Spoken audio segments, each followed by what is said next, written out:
ओम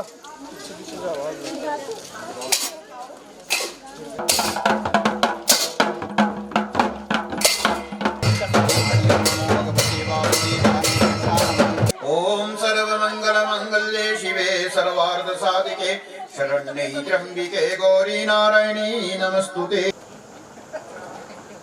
मे भरतखंडे आर्यवर्ते पुण्यक्षेत्रे हिम्मत्परगदेशे अच्युतं केशवं रामनारायणं कृष्ण दामोदरं वासुदेवं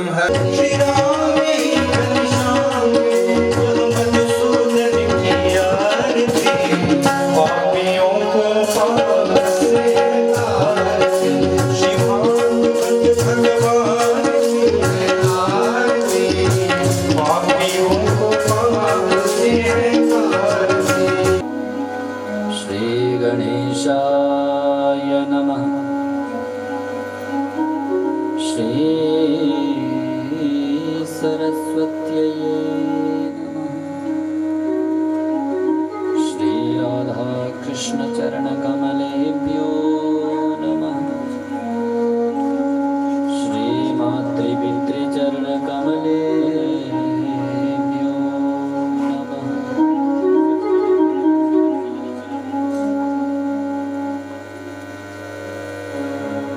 वर्णानाम अर्थ संघानां रसानाम छन्दसामपि मंगलानाम च कर्तारो वन्दे वाणी विना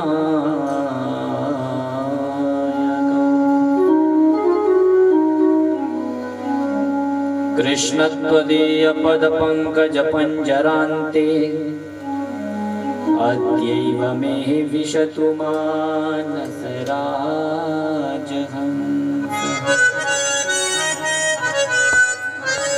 प्राणप्रयाण समये कफवातपित्ते कण्ठावरोधन विधौ स्मरणं कुतस्ते। नारायणं नमस्कृत्य नरं चैव नरोत्तमं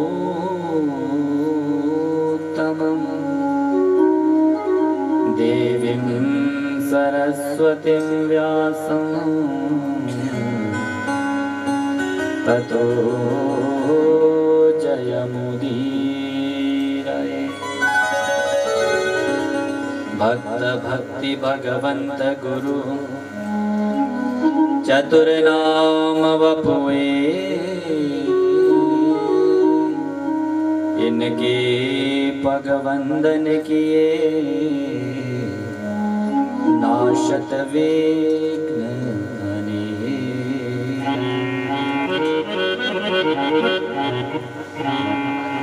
आइए हनुमंत विराजिए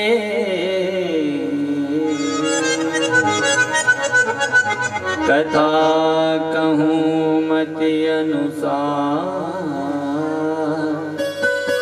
प्रेम सहित गादी धरो पधारिए पवन कुमार।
परमंगलमय परात्पर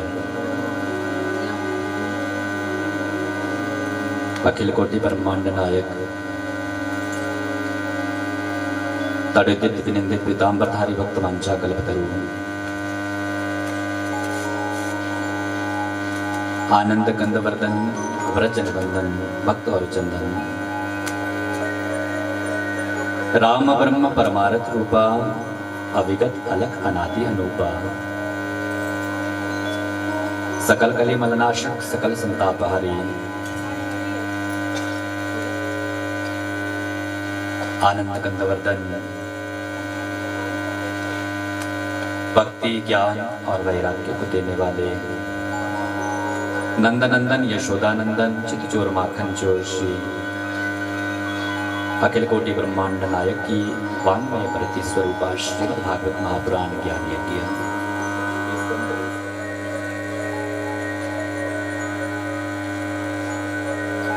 भक्तों की संतों की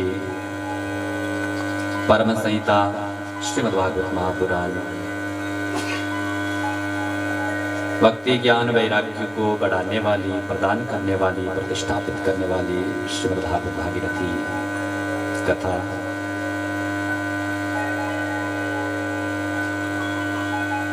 मां पराम्बा जगजननी महामाया तारा मैया भगवत कृपा से इच्छा से प्रेरणा से अनुकंपा से आशीष से गुरुजों के आशीर्वाद से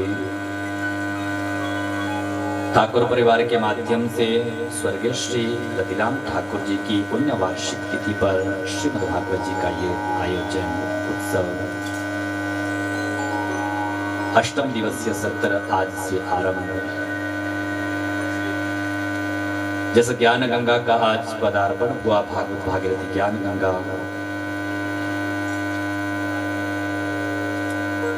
वेदज्ञ ब्राह्मणों द्वारा आवाहित सभी सुपूजित देवताओं का आवाहन हुआ, उनका पूजन हुआ। यज्ञ के आचार्य आपके श्री कुल पुरोहित जी गुरुतुल्य, उनके चरणों में वंदन नमन प्रणाम। आए हुए विद्युत मंडली सभी का सादर स्वागत। प्रेम से को जय श्री कृष्ण।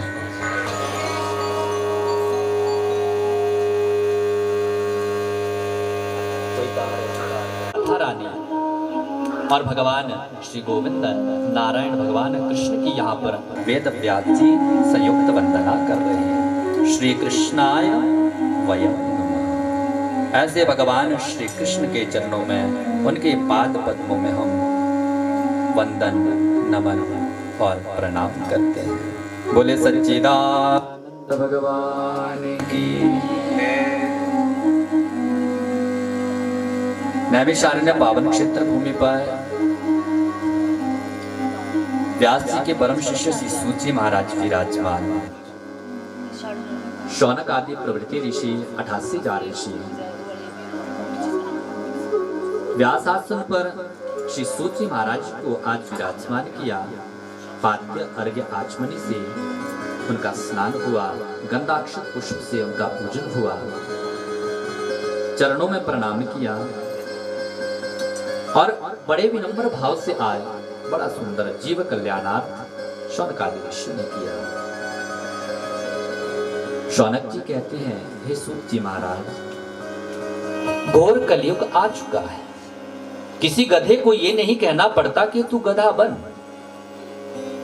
किसी कुत्ते को ये नहीं कहना पड़ता कि तू कुत्ता बन, परंतु कलयुग के प्राणी को कहना पड़ता है कि तू एक सच्चा मानव बन। क्योंकि कलयुग का प्राणी जो मानव मानव नहीं, वो दानव हो चुका है। इसलिए महाराज, कलयुग का जो प्राणी है निरंतर अपने कुटुंब का भरण पोषण पालन करने में लगा है। महाराज, अपने लिए उस जीव के पास सोचने का वक्त नहीं। भगवान की माया उस जीव को निरंतर कलुषित करती जा रही है। भगवान आप बताइए, इस भगवान की माया से कलयुग का प्राणी कैसे बचे महाराज? और भक्ति, ज्ञान और वैराग्य की प्रतिष्ठापित जीव के हृदय में किस प्रकार बताइए महाराज? शौनक जी कहते हैं, कलयुग के जब प्राणियों को देखते हैं महाराज, मन बड़ा अशांत होता है। कैसे अपन जीवों का उद्धार हो? कोई आप ऐसी रसमयी कथा महाराज बताइए जिससे जीव का कल्याण हो।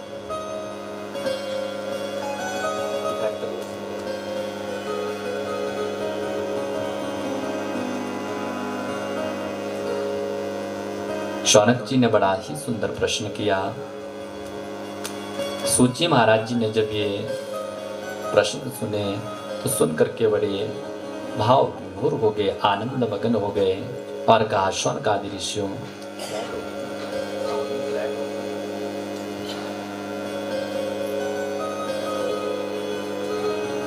बहुत सुंदर तुमने प्रश्न किए हैं। अपने गुरुदेव भगवान का ध्यान किया, उनके पुत्र सुखदेव बाबा का स्मरण किया और कहा, ऋषियों, जो इस संसार में आया है उसका जाना सुनिश्चित है। इस धराधाम का नाम है मृत्यु लोक। जिस लोक पर हम आए हैं उसका नाम ऋषियों मृत्यु लोक है। जो आया है उसका जाना सुनिश्चित है। प्रत्येक प्राणी को मौत जो है भयाक्रांत कर रही है। मृत्यु का भय किस प्रकार समाप्त किया जाए? सुखदेव बाबा ने जो कलयुग में श्रीमद् भागवत कथा का गायन जिन्होंने किया, आप उन कथा को श्रवण करो। बड़ा पावन इतिहास श्री सूत जी महाराज जी ने सुनाया। ऋषियों, ध्यान से श्रवण करें। अब मैं तुम्हें एक भक्तिपूर्ण कथा सुनाता हूं।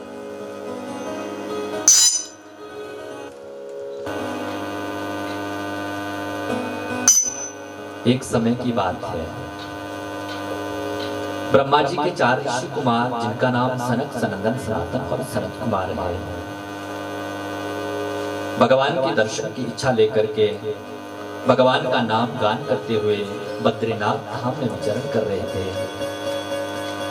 वहां पर सनकादि ऋषियों की भेंट श्री ब्रह्मा जी के मानस पुत्र श्री देवर्षि नारद से हुई। अनुज भैया श्री नारद जी से।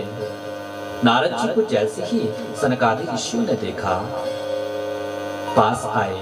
नारद जी ने अपने अग्रज भाइयों को जब देखा, उनके चरणों में प्रणाम निवेदित किया। सनकादि ऋषियों ने नारद जी से पूछा, हे नारद भैया, आप कहाँ गए थे? आपका आगमन कहाँ से हो रहा है? आपका दर्शन बहुत समय से नहीं हो पा रहा था, ना कि आपके साथ कभी सत्संग हो पाया। नारद जी का जब मुख मलिन देखा, मलिन देख करके चिंता हुई सनकादि ऋषियों को। सनकादि ऋषियों ने पूछ लिया गंभीरता पूर्वक, क्या बात है भैया? किसी के साथ आपका लड़ाई झगड़ा भी नहीं हो सकता, क्योंकि हमेशा निरंतर 24 घंटे आप भगवान का नाम आपके मुखारविंद से, और आप तो जीवों का मार्ग प्रशस्त करने वाले हैं। परंतु आज आपके मुख पर ऐसा विषाद क्या बात है? नारद जी ने अपने अग्रज भाइयों के चरणों में नमन किया, प्रणाम किया, हाथ जोड़ करके कहा, भैया मेरा किसी से झगड़ा नहीं हुआ, ना ही मेरे धर्म कर्म पर किसी के द्वारा कुठाराघात हुआ। आज यदि मेरे दुख का कारण है तो जो मुझे सत्संग कहीं मिल नहीं रहा पा रहा, कहीं भी मुझे सत्संगी नहीं मिल रहे महाराज। मैं सत्संग की इच्छा को लेकर मैंने सर्वत्र भ्रमण किया, गया पुष्कर गया, कुरुक्षेत्र गया, श्रीरंगम गया, स्वर्ग गया, वैकुंठ धाम गया, क्षीर सागर गया, ब्रह्मलोक गया, भगवान शंकर के लोक गया, उत्तर लोक गया, कैलाश गया, परंतु भगवान मुझे कहीं सत्संग नहीं मिला। यदि मुझे सत्संग मिलता तो आज मुझे भैया इतना दुख नहीं होता। संतों के यहाँ पर गया, संतों में संतत्व खत्म हो गया। साधु अब साधु नहीं रहा भैया, साधु अब स्वादु बन गया है। मैंने सोचा साधुओं के बीच में बैठकर के मुझे सत्संग की प्राप्ति होगी, परंतु साधु भी स्वादु बन गया है। जब मुझे सत्संग नहीं मिला बहुत दुख हुआ। यत्र तत्र सर्वत्र भ्रमण करने के बाद मैं श्रीधाम वृंदावन आया। भगवान का जहां पर प्राकट्य हुआ था, भगवान ने जहां पर बाल लीलाएं की, क्रीड़ा की, वहीं उस वृंदावन की भूमि में आकर के मेरे मन को कुछ शांति मिली।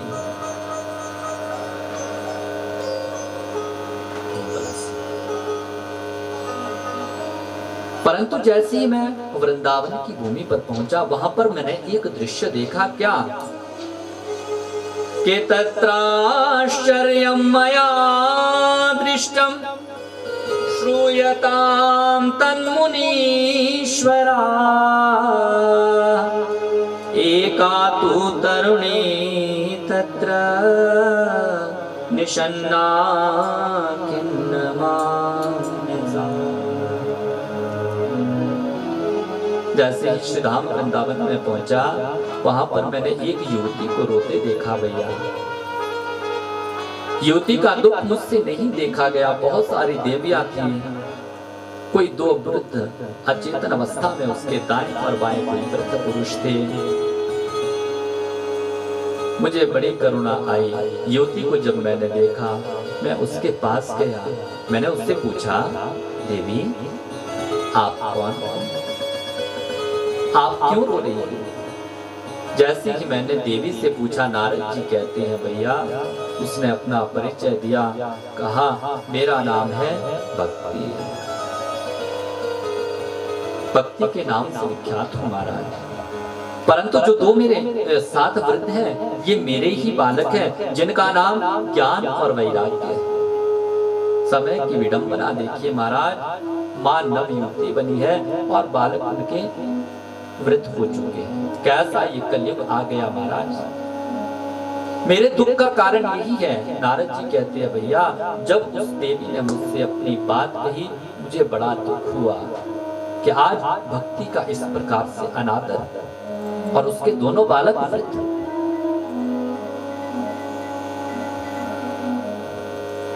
वृंदावन की भूमि में आकर के जब नवयुवती भक्ति बनी, मेरे चरण पकड़ लिए। मैंने कहा मां आप चिंता मत करो। हे भक्ति मां, जिस भक्त के हृदय में आप रहती हो भक्ति, भक्ति से जो गोविंद का नाम लेते हैं, गोविंद अपनी श्रिया लक्ष्मी को छोड़ करके, वैकुंठ छोड़ करके उस भक्त के दुख को दूर करने आते हैं। मां ज्ञान और वैराग्य को स्वस्थ करने का प्रयास करने लगे।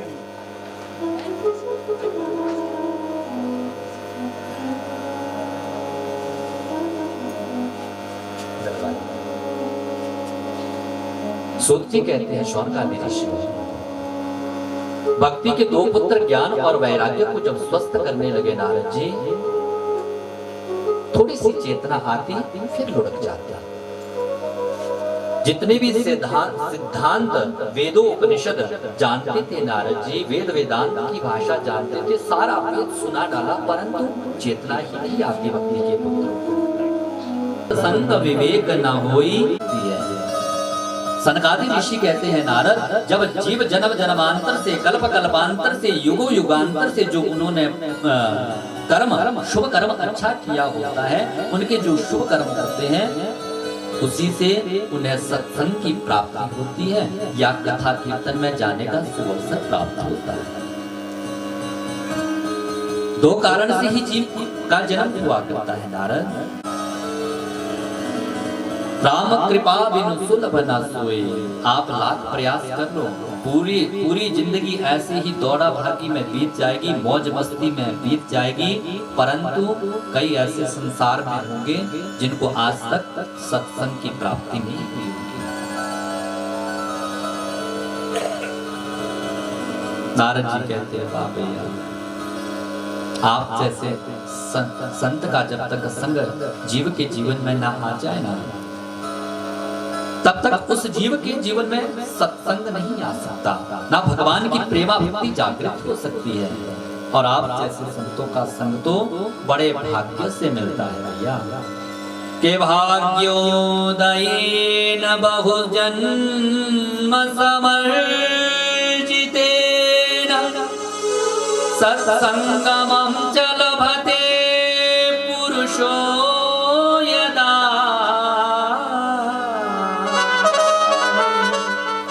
अज्ञान हेतु कृत मोह मदांधकार नाशं विधाय हि तदो दयते भैया, आप जैसे संत का संग जब जीव के हृदय में हो जाए तो उस जीव का जितना अज्ञान अंधकार है, उस अज्ञान अंधकार का नाश होकर के ज्ञान जागृत होता है। आप बताइए, भक्ति के जो दो पुत्र है ज्ञान और वैराग्य, महाराज कथा आपसे सुनूंगा, भागवत की कथा आपसे सुनूंगा। नारद जी ने सुंदर व्यवस्था की। दूर दराज के जब लोगों को पता चला, भक्तों को पता चला, भक्त प्रेमियों को कथा प्रेमियों को जब पता चला, तो भागवत कथा श्रवण करने के लिए गंगा के तट पर सभी समुपस्थित हो गए। बड़े बड़े महात्मा ऋषि गण सभी सन्यासी जितने भी थे सभी गंगा के तट पर विराजमान हो गए। अत्रि, वशिष्ठ, भृगु, च्यवन, गौतम, देवल आदि जितने भी ऋषि थे, गंगा आदि नदियां, पुष्कर आदि सरोवर, कुरुक्षेत्र आदि समस्त क्षेत्र, दंडक आदि वन, सारी दिशाएं, हिमालय आदि पर्वत, देव, गंधर्व, दानव, किन्नर सभी समुपस्थित हो गए गंगा के तट पर। सभी देव समाज के बीच में सनक आदि ऋषियों ने कथा को वाचना आरंभ किया। सरकार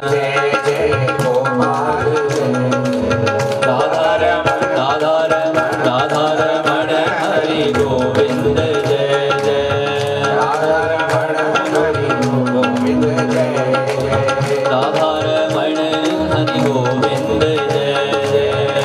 सभी गाइए गोविंद जय जय, गोपाल जय जय, गोविंद जय जय, गोविंद जय जय, गोपाल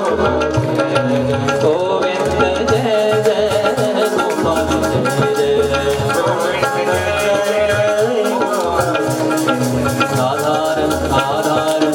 राधारमण हरि गोविंद जय जय, राधारमण हरि गोविंद जय जय, गोविंद जय जय, गोपाल जय जय, गोविंद जय जय, गोपाल जय जय, गोविंद जय जय, गोपाल जय जय, गोविंद जय जय, गोपाल जय जय।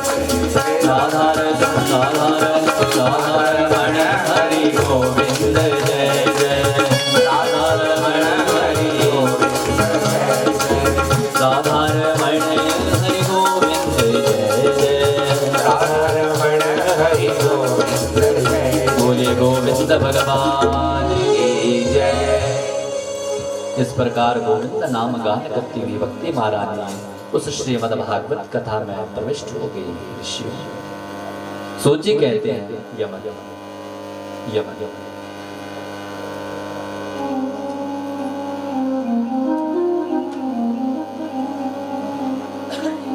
भगवान का नाम गान करती हुई भागवत में प्रकट हुई भक्ति महारानी कहती है कि भक्ति सुतो तो तरुणो गृहीत्वा प्रेमैकरूपा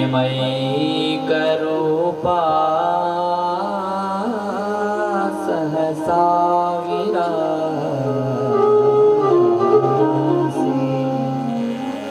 श्री कृष्ण गोविंद हरे मुरारे नातेति नामानि मुहुर्वदन्।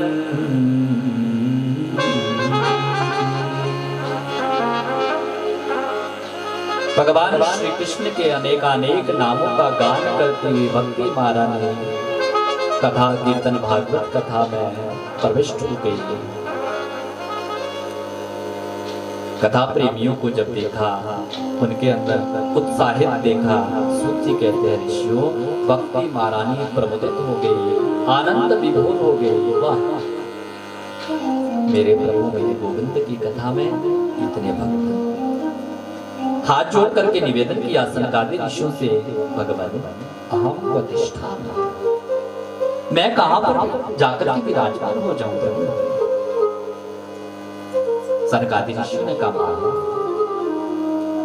जिस भक्त का हृदय एकदम परिविशुद्ध है, परिष्कृत है, ऐसे भक्त के हृदय में जाकर के मां आप सदा सर्वदा के लिए विराजमान हो जाएगा। इस संसार में वही धनवान है ऋषियों जिसके हृदय में भगवान की भक्ति जागृत होती है, प्रेमा भक्ति जिस भक्त के हृदय में होती है।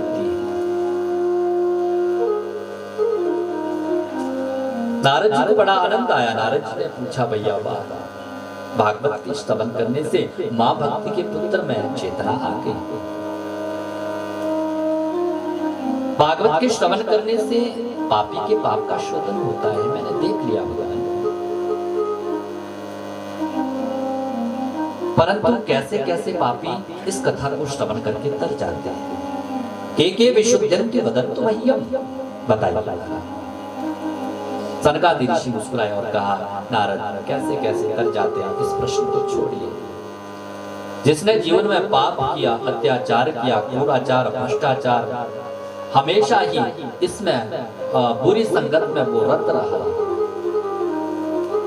लड़ाई झगड़ा कलह ही जीवन उसका बन गया हो, उसके बाद मर गया, सारा संसार उसे गालियां देता रहा, मरने के बाद भयंकर भूत बना, प्रेत बना, पिशाच बना, डाकनी बना, शाकनी बना, भूत प्रेत योनि में जाकर के यदि उसे कथा भागवत कथा श्रवण करने को मिल जाए नारद, तो ऐसे भूत प्रेत बने जीव का भी उद्धार हो जाता है। नारद जी मुस्कुराए और कहा भगवान भूत प्रेत योनियों में जाकर के भी उद्धार हो जाता है, कैसे उद्धार होता भगवान, कथा सुनाइए। तब सनकादि ऋषियों ने एक प्राचीन इतिहास सुनाया और कहा नारद सुनो, जो इस प्राचीन इतिहास को सुनता है ना, इस इतिहास को सुनकर के उस जीव के पाप भी नष्ट हो जाते हैं। कि अत्र ते कीर्तिष्याम इतिहासं पुरातन यस्य श्रवण मात्रेण पापहानि प्रजायते। कि तुंगभद्रा तटे पूर्वम् अभूतपत्तनमुत्तमम् यत्र वर्णाः स्वधर्मेण सत्यसत्कर्म तत्परा। एक तुंग बन करे खूब नाम संकीर्तन होने लगा। सूची कहते शौनकादि ऋषियों जैसे ही नाम संकीर्तन की बात की, उस भागवत कथा में नाम संकीर्तन हुआ। भक्ति महारानी उन्हें अपने ज्ञान और वैराग्य के साथ नृत्य करने लगी। के ननार्तमध्ये त्रिकमेव तत्र भक्त्यादिकानां नटव पिबचो ब्रवी उसी समय भगवान लक्ष्मी नारायण लक्ष्मी के साथ उस श्रीमद् भागवत कथा में प्रकट हो गए। बोले लक्ष्मी नारायण भगवान की। भगवान शंकर मां पार्वती के साथ प्रकट हो गए। भगवान ने कहा, वाह, मैं तुम्हारी कथा से बड़ा प्रसन्न हूं। जहां पर प्रभु भविष्य में जहां तहां भी आपकी कथा चले ना, आप अपने लक्ष्मी मैया के साथ अपने गणों के साथ उस कथा में हमेशा ही विराजमान हो जाए। तो साक्षात जहां पर कथा कीर्तन चलती है ना, वहां पर लक्ष्मी नारायण भगवान साक्षात विराजमान होते हैं। बोले लक्ष्मी नारायण भगवान की। तो इसी के साथ आज की कथा को हम विश्राम देते हैं और जो दैनिक समय सारणी रहेगी सभी ने ध्यान से सुनना। सुबह 6 बजे से 11 बजे तक मूल पाठ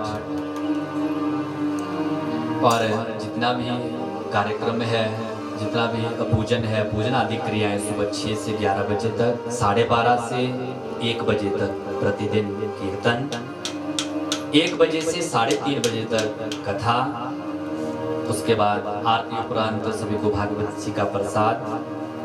रात्रि जो कीर्तन का समय है, रात्रि कीर्तन है 7 बजे से 8:30 बजे तक। तो सभी आप सादर आमंत्रित है। निमंत्रण की कथा में, कीर्तन में कोई आवश्यकता नहीं होती। देखिए, भगवान ने बीमारी दी कोरोना। कौन सी? कोरोना। और इतनी बढ़िया बीमारी का नाम दिया। भगवान ने कहा जो कलयुग का जीव है ना, बहुत बड़बोला हो गया है। भगवान ने कहा करो ना, क्या करो ना, मेरा भजन करो ना, तप करो ना, जप करो ना, पूजन पाठ करो ना। ज्यादा बोलने लग गए तो भगवान ने चिपकी लगा दी मुंह पर मास्क। प्रेम से कहो जय श्री कृष्ण। इसलिए भगवान कहते हैं जब मुझे भूल जाते हैं ना, तो मुझे कोई ना कोई किसी ना किसी रूप में आना पड़ता है। तो सभी रात्रि 7 से 8:30 तक कीर्तन में सादर आमंत्रित है। नित्य प्रति आएंगे, दैनिक आएंगे तो कथा समझ में आएगी। इसलिए कथा से क्या अभिप्राय है, क्या ज्ञान लेना चाहिए, स्वयं का उद्धार करो, अपने साथ समस्त परिकर का उद्धार करना चाहिए। इसी के साथ कथा को विश्राम, भगवान की वाणी को विश्राम। आइए थोड़ी देर भगवान नाम संकीर्तन, उसके बाद आरती। गोविंद जय जय गोपाल जय जय राधा रमण सभी गाइए। गोविंद जय जय गोपाल जय जय गोविंद जय जय गोपाल राधा रमण हरि गोविंद जय जय राधा रमण हरि गोविंद जय जय गोविंद जय जय गोपाल जय जय गोविंद जय जय गोपाल जय जय राधा रमण हरि गोविंद जय जय राधा रमण हरि गोविंद जय गोविंद जय जय गोपाल जय जय गोविंद जय गोपाल जय गोविंद जय जय गोपाल जय जय गोविंद जय गोपाल जय राधा रमण हरि गोविंद जय जय राधा रमण हरि गोविंद जय जय गोविंद जय जय गोपाल जय गोविंद जय जय गोपाल जय जय राधा रमण हरि राधा रमण हरि राधा रमण हरि गोविंद जय जय बोले रामैया इष्ट देवता की जय। राम देवता की जय। स्थान देवता की जय। कुलजा मैया की जय। गौ माता की जय। सत सनातन धर्म की जय जय श्री राधे जय जय श्री राधे जय जय श्री राधे। तो हमारे बीच में हमारे राजा साहब हमारी कथा में आकर के 4 चांद लगाए। इनका हमारी तरफ से परिवार वालों की तरफ से उनका स्वागत है, अभिनंदन है, अभिवादन है। तो जहाँ पर भी कोई भी कार्यक्रम होता है हर जगह इनकी उपस्थिति होती है। ऐसा शील और विनम्र स्वभाव बहुत कम आज के समय में मिलता है, क्योंकि यदि मान प्रतिष्ठा मिल जाती है ना तो हम लोग अपने को बड़प्पन समझते, बड़ा समझते हैं, परंतु इनमें ये बिल्कुल भी नहीं। इनका हृदय से अभिवादन स्वागत है। और कभी और बीच में समय लगे, अभी जालप में थे ना, वहाँ पर भी आए थे, मुलाकात नहीं हो पाई थी, तो बड़ा अच्छा लगता है। तो बार बार इनका स्वागत है, अभिवादन। समय बीच में लगे, वैसे व्यस्तता तो बहुत होती है, परंतु फिर भी समय निकाल करके और भगवान के लिए यदि हम समय निकालते हैं ना तो जितना भी हमारा आगे का समय होता है ना, भगवान उस मार्ग को सुलभ करते जाते हैं, सहज करते जाते हैं। भगवान भागवत भगवान से, ठाकुर जी से यही प्रार्थना करते हैं कि राजा साहब के ऊपर निरंतर सदैव अपनी कृपामय वरद हस्त हमेशा ही इनके सर पर रखना। इसी के साथ आइए श्रीमद् भागवत जी का आरती का गान परिवार वाले आरती के लिए खड़े होंगे और बैठ करके बाकी आरती का आनंद लेंगे बड़े प्रेम और भाव से गोपाल जी दूसरे से।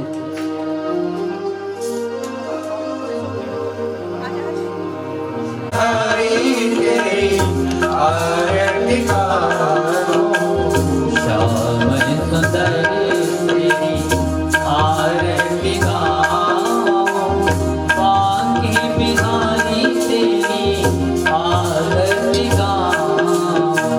श्याम सुंदर तेरी आरती गाओ, बांके बिहारी तेरी आरती गाओ। आरती गाओ प्यारे तुमको बनाओ, आरती गाओ प्यारे तुमको बनाओ, आरती गाओ प्यारे तुमको बनाओ, आरती गाओ प्यारे तुमको बनाओ।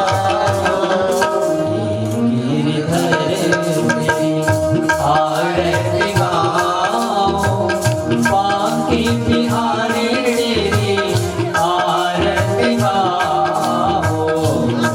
गिरिधर तेरी आरती गाओ, बांके बिहारी तेरी आरती गाओ। मोर मुकुट माथे पे सोहे, मोर मुकुट माथे पे सोहे, प्यारी बंसी मुनि बन मोहे, प्यारी वंशी मुनि बन मोहे। एक छवि में बलि बलि जाओ, बांके बिहारी तेरी आरती गाओ। एक छवि तेरी आरती गाओ, बांके बिहारी तेरी आरती गाओ। चरणों से निकली है गंगा प्यारी, चरणों से निकले हैं गंगा प्यारी। जिसने सारी दुनिया है तारी, जिसने सारी दुनिया है तारी। चरणों में दर्शन पाओ, बांके बिहारी तेरी आरती गाओ। गिरधर तेरी आरती गाओ,